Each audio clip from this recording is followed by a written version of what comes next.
Hey, thanks for tuning in to another quick news update here on David Michael Woods Unfiltered. Marjorie Green Taylor and Director of the FBI Wray. Georgia, Miss Green, for 5 minutes of questioning. Secretary Mayorkas, I want you to look at these innocent Americans. Do you see them? I do, Congresswoman. They are dead. They're from Dalton, Georgia, in my district. They're dead because a 17-year-old, likely affiliated with the cartels, was smuggling illegal aliens into our country in Texas, breaking our laws, and this happens every single day in our country. Earlier this week, 8 Republicans joined the Democrats and protected your job. But I want you to know, you have a short time coming. You can honorably resign, or we are going to impeach you, and it's happening very, very soon.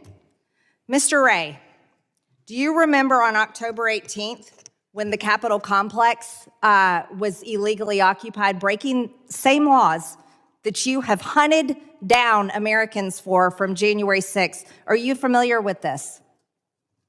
I don't recognize the picture that you're holding. Well, because maybe your agents haven't been doing a good job into investigating the organizers that broke the law, illegally occupied this very building that we're sitting in right now, and over 300 of them were arrested. Some of them attacked police officers.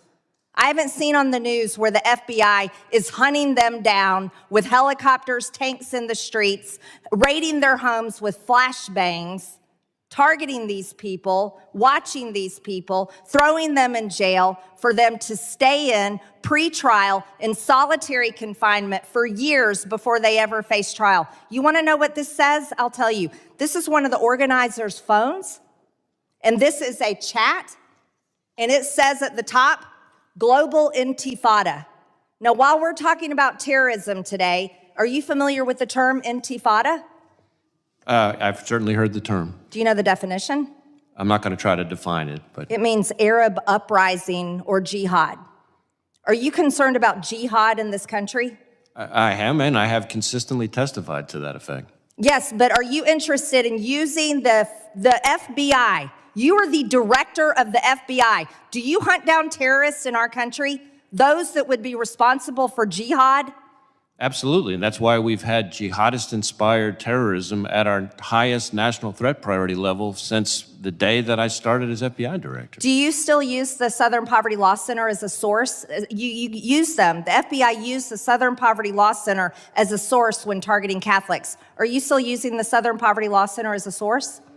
Congresswoman, what I think you're referring to is the so-called Richmond intelligence product, which as soon as I learned about it, I was horrified, withdrew it. We had an inspection done, and part of the problem that we found with that particular product by that particular office is precisely what you're talking about, the reliance on the Southern Poverty Law Center and the way in which they relied on it. Well, you relied on the Southern Poverty Law Center, but I would have you know, Mr. Wray, that this one right here, this person involved in the Global Intifada group that illegally, they broke the law, came in and occupied the Cannon Office House building, interrupted Congress, interrupted hearings. Right here, Katrina Bleakley is the lead attorney for the Southern Poverty Law Center. Were you aware of this?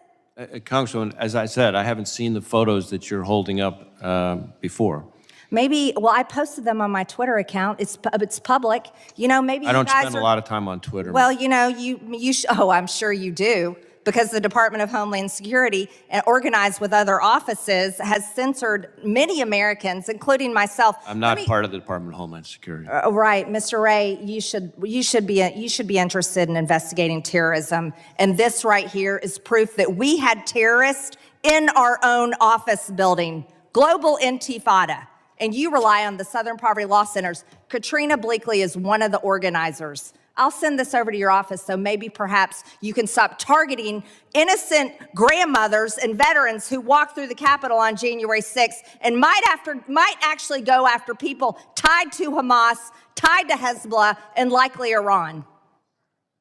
Mr. Wray, are you interested in members of Congress that are organized and participating in a Facebook group that has ties to Hamas? We're not investigating people for participating in a Facebook group. A Facebook group that is tied to Hamas? We have multiple investigations into individuals affiliated with Hamas, and they're active investigations. You're going to tell me as FBI director you will not investigate Americans or United States members of Congress that are linked to known terrorists? That's not what I said. Are you going to investigate or not? We are going to investigate individuals who are affiliated with Hamas if they meet our standards for predication, which are longstanding standards set by this department and the prior department and the department before that. I would hope to God that intifada and jihad and terrorists in our very country would be something that you would prioritize instead of a 3-hour event that happened at the Capitol nearly 4 years ago, Mr. Wray. I yield back my time, Mr. Chairman. The gentlelady yields. I now recognize Mr. Menendez. I think you're up next, sir. Thank you, Gentleman from New Jersey for 5 minutes. Thank you, Mr. Chairman. Director Wray, earlier in your testimony, did you say that defunding the FBI would be going to be able to function? Thank you for watching part 2 of the Donald Trump interview on Newsmax. Here, exclusively on David Michael Woods Unfiltered. Make sure you like and share this video, and if you've not done so, make sure you hit that subscribe button to stay up to date with all of David Michael Woods Unfiltered.